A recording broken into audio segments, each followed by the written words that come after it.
Bago tayo magsimula mga Kuragon, pasintabi muna sa mga kumakain dyan at sa mga batang nanonood dyan. Wag na wag yung gagayahin yung gagawin ko kasi ako lang si Boy Uragon yung gumagawa nito.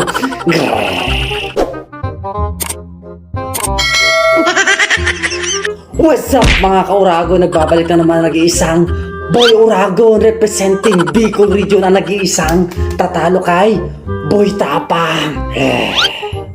So nagbabalik na naman tayo mga Kuragon para sa panibagong extreme challenge. So for today's video mga Kuragon, dahil napanood ko yung video ni Boy Tapang na kumain siya ng katol at uminom siya ng ipikit oil mga Kuragon, papatalo ba tayo? Siyempre hindi. Ibibalik natin yung record ni Boy Tapang mga Kuragon. So ito mga Kuragon, kakain ako ng katol mga Kuragon at iinom tayo ng ipikit oil. So simulan natin ito, ginigigil ko.